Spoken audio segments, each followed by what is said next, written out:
Well, thank you, Madeline, for that introduction. And I've always said that you have got to love a city which names freeways after local Geelong footballers.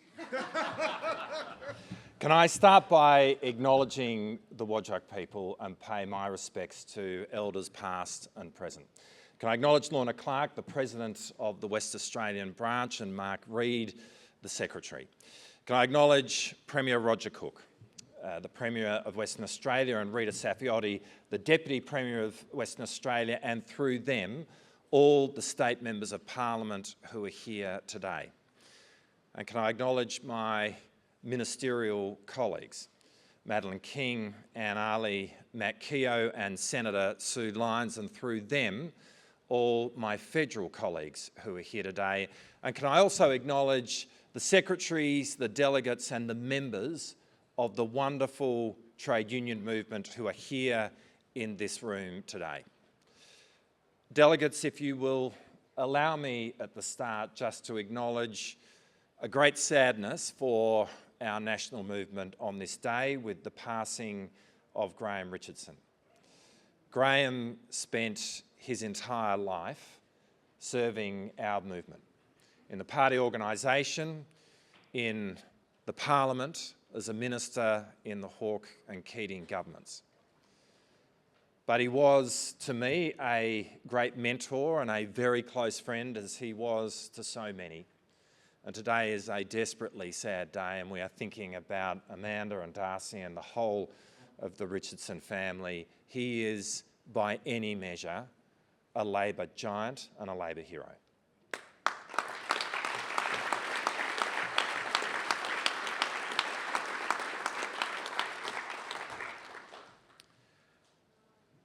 Delegates, remember this year. Remember what you have been doing. Remember where you were on those two amazing election nights. Remember what you said and remember what you felt. Because in the Labor history of this country and the years that resonate, 1972, 1983, 2007. This year is the greatest of them all. In the re-election of the Cook Labor government in March, Western Australia has its first third-term government since 1989. But in winning 46 of 59 seats, it was easily the largest third-term victory of any government in this state's history, achieving an incredible 57% two-party preferred vote. In fact, it is the second largest Labor victory in the state's history.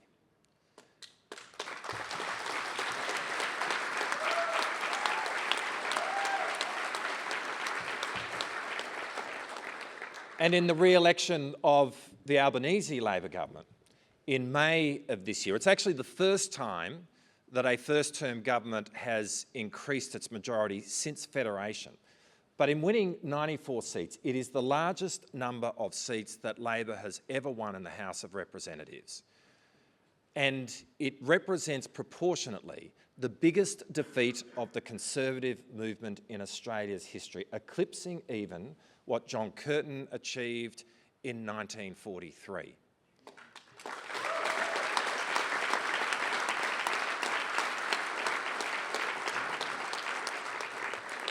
Here in Western Australia, we won 11 of 16 House of Reps seats. That's the largest return from Western Australia to the federal parliament. And what it means is that every sitting member and senator was re-elected. But in addition to that, we now have Tom French as the member for Moore.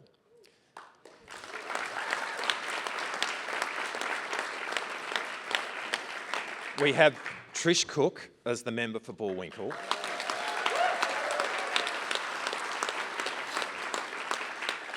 And we have Ellie Whittaker as a new senator for Western Australia.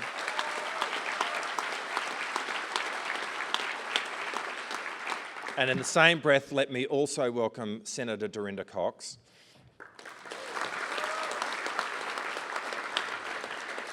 And it is so great to have all of them as part of the federal team. And now the Albanese government has a distinct Western Australian flavour about it. Got Madeleine King and Ali Mackeo in the ministry, Josh Wilson, Pat Gorman as assistant ministers, and of course, Senator Sue Lyons as the President of the Senate.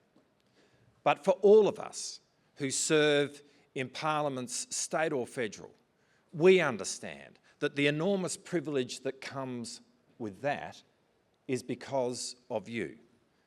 It is because of the thousands of party members, the thousands of members of the trade union movement who give countless hours and tireless effort to campaign for Labor.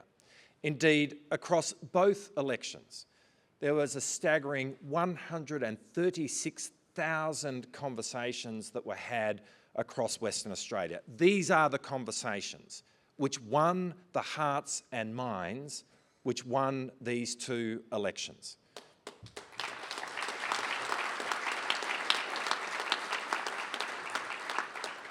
And these two elections together are far and away the most historic of any in our lifetime. But what they are not is a licence for hubris. They are no guarantee of any future election result. And they are absolutely no cause for complacency.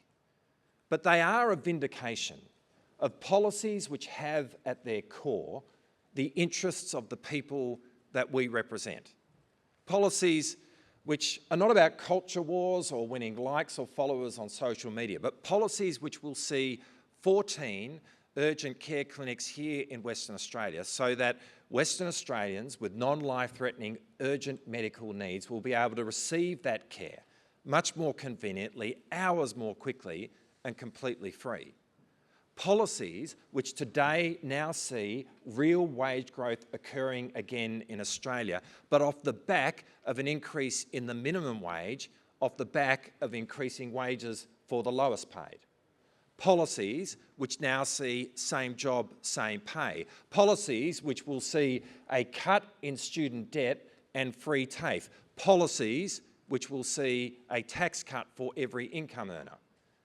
And at a state level, policies which over the last 4 years have seen more than $3 billion invested in housing, more than $14 billion invested in health, policies which will see for Western Australian households state-based energy rebates in excess of $2,000. Now, all of these policies together are helping West Australian families meet the challenge of the cost of living. These are policies which are making this state and our country fairer. These are policies which at their foundation are fundamentally Labor policies. But I also believe that in these two election outcomes, there is a call to see from Western Australians our Commonwealth and state governments work so much more closely together, and we are doing exactly that. And there's no greater demonstration of that than what we are doing in respect of defence. Now, delegates, defence is an innately Labor issue. It was the Fisher Labor government which established the Royal Australian Navy. It was John Curtin who prepared our country for its gravest hour. It was a World War II veteran, Gough Whitlam, who united the services into a single Department of Defence, and it was a great Western Australian, Kim Beazley, who in the 1980s set the strategic foundations for defence policy in this country, which lasted for 35 years. Now, whatever our political opponents may say or may think, they cannot claim a fraction of that heritage in respect of defence. And it makes sense, because defence goes to the very heart of the sovereignty of our nation. And Labor has always been the party of the Australian project. And so Labor is the party of defence. And when the Albanese government made its announcement in March of 2023 around the pathway by which Australia would acquire a nuclear-powered submarine capability, a key part of that is that the capability to operate our future submarines would evolve right here in Perth. The plan provided for immediate, frequent visits of American submarines, for the preparation of HMAS Sterling to receive a rotation of American and UK submarines from the end of 2027, and ultimately to be the home of our future submarines when we receive our first Australian-flagged Virginia-class submarine in the early 2030s. And all of that is happening right now. On this day, today, the USS Vermont is at HMAS Sterling, a US Virginia-class submarine. It is undergoing the most extensive maintenance on American submarine outside of the United States ever. And it's being undertaken by Western Australians.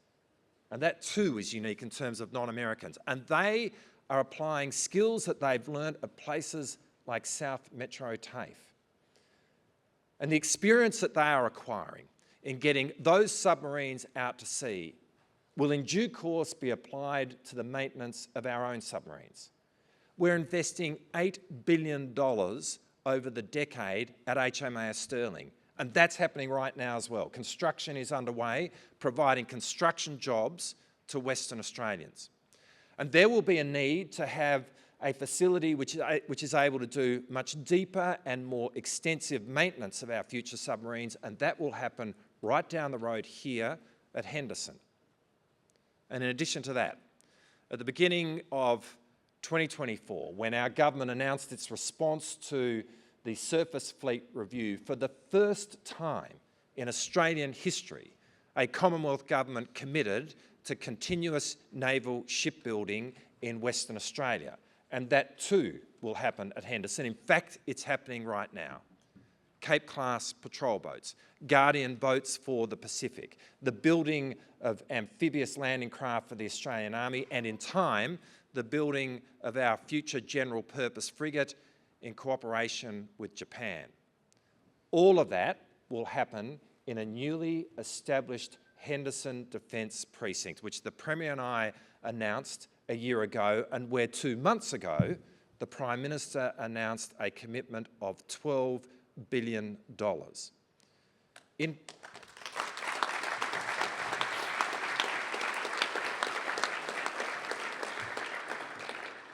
time, 4,000 people will be directly employed at the Henderson Defence Precinct. Union jobs. In any context, one of the biggest industrial facilities in our country. And across the defence sector, there will be 10,000 jobs in Western Australia. And this represents the biggest diversification of the Western Australian economy that we have seen in decades. And it's stable and it is constant. And so it complements the resources sector. A lot of the same skills without the ups and downs, and it will make its contribution to the future economic certainty of Western Australia. Now, as our two governments have been working on these projects, I am so grateful for having been able to work with Paul Papalia, the Minister for Defence Industry, and indeed Roger Cook, the Premier. I first met Roger back in the 1980s. Roger is a person of good sense, of great judgment, of really strong principles, but more importantly than all of that, for all of us who know him, we are completely aware Roger is a thoroughly decent human being, embodying the very best of the values of our movement. And